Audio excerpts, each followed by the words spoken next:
मंडळी, रविवारी रात्री मुंबईतील माझगाव परिसरात माझगावचा मोरया गणेश आगमनाच्या वेळी इमारतीवरून अंडी फेकल्याचा धक्कादायक असा प्रकार घडला। सुमारे 10 ते 15 हजार गणेश भक्त रस्त्यावर उतरले आणि परिसरात प्रचंड असा तणाव निर्माण झाला।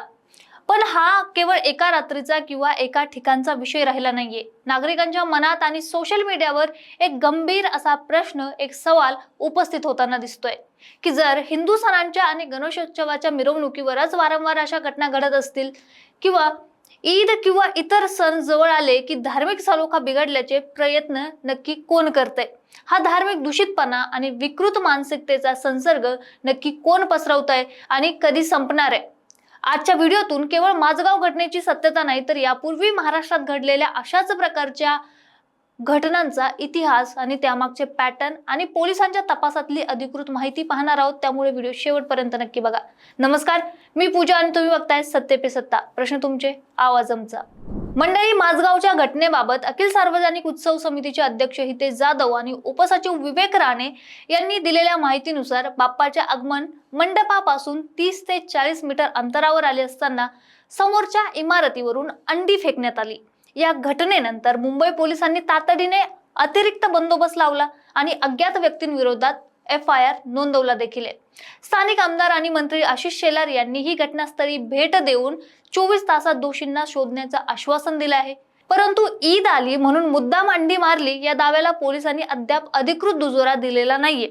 तरीही CCTV फुटेज तपासले जात असून संशयितांची धरपकड आता सुरू आहे। खरं तर लोकांमध्ये संताप असण्याचं मुख्य कारण म्हणजे हा केवळ एकच प्रसंग नाहीये। यापूर्वी अनेकदा गणेशोत्सव किंवा इतर हिंदू सणांच्या मिरवणुकीवर दगडफेक आणि विटंबनेचे प्रकार घडले आहेत। भिवंडी ठाणे घटना तुम्हाला आठवत असेल। विसर्जन मिरवणुकी दरम्यान मशिदी जवळून जात असताना अचानक दगडफेक झाली होती, ज्यामुळे गणपतीच्या मूर्तीचे नुकसान तर झालेच आणि मोठा तणाव देखील निर्माण झाला होता। अशीच एक घटना बुलढाणा जळगाव जामोद येथे देखील घडली होती की गणेश विसर्जन मिरवणुकी दरम्यान झालेल्या दगडफेकीत महिलांसह बालकांसह अनेक भाविक देखील जखमी झाले होते। अकोला आणि नांदीपेठ घटना विसर्जन मिरवणुकी दरम्यान दगडफेक झाल्यामुळे पोलिसांनी 60हून अधिक लोकांना ताब्यात घ्यावं लागलं होतं। या सगळ्या घटना आणि घटनांमुळे हिंदू समुदायामध्ये ही भावना निर्माण होते की सण उत्सवांच्या काळात जाणीवपूर्वक मिरवणुकांवर हल्ले करून धार्मिक वातावरण दूषित करण्याचा प्रयत्न केला जातोय। अशा घटनांमागे समाजशास्त्रज्ञ आणि पोलीस प्रशासनाच्या मते 3 मुख्य घटना काम करतात। पहिली म्हणजे रेडिकल व विकृत विचारसरणी। धार्मिक सलोखा बिघडवून दंगल घडवण्याचा हेतू असणारे काही कट्टरपंथी आणि समाजकंटक, प्रशासकीय निष्काळजीपणा म्हणजेच संवेदनशील मार्गावर पुरेशा सुरक्षा व्यवस्था नसणं किंवा इमारतींवर लक्ष ठेवण्यात येणारे अपयश। आता डीजेचा आवाज व वैयक्तिक वाद देखील असू शकतात, त्यामुळे उशिरापर्यंत चालणारे लाऊडस्पीकर किंवा वैयक्तिक भांडणातून इमारतींवरून वस्तू फेकून मारण्याच्या किरकोळ घटना, ज्यांना नंतर धार्मिक वळणे मिळते। कायद्यानुसार आणि संविधानानुसार प्रत्येकाला आपला सण आनंदाने आणि शांततेने साजरा करण्याचा अधिकार आहे। त्यामुळे अशा विकृत कृत्यांवर कडक कारवाई होणं प्रशासनाची प्राथमिक जबाबदारी असावी। पण मंडळी, शेवटी एक सर्वात महत्त्वाचा आणि कळीचा प्रश्न उरतोच की हिंदू समाजाने आणि हिंदू सणांनी अशा विकृत घटना नक्की कधीपर्यंत सहन करायच्या?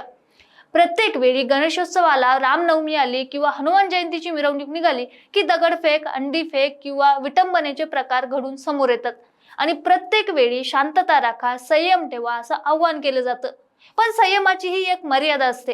हिंदू धर्म हा नेहमीच सहिष्णुतेचा, सलोख्याचा आणि वसुदैव कुटुंबकमचा पुरस्कर्ता राहिलेला आहे। पण या सहिष्णुतेला जर कोणी हिंदू समाजाची हतबलता किंवा कमकुवतपणा समजत असेल तर तो त्यांचा सर्वात मोठा गैरसमज असावा। जर धार्मिक दूषितपणा आणि विकृत मानसिकतेचा संसर्ग नक्की कधी संपणार आहे? हा दूषितपणा तेव्हाच संपेल जेव्हा केवळ कागदी FIR नोंदवून चालणार नाही।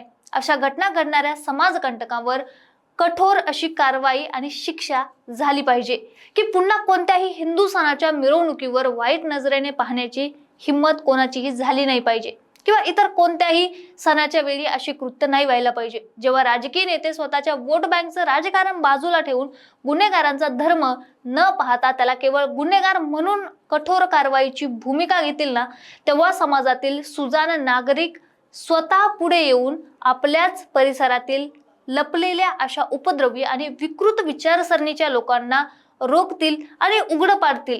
सण उत्सव हे भक्ती, आनंद आणि उत्सवासाठी असतात, भीती आणि तणावाखाली जगण्यासाठी नाहीत.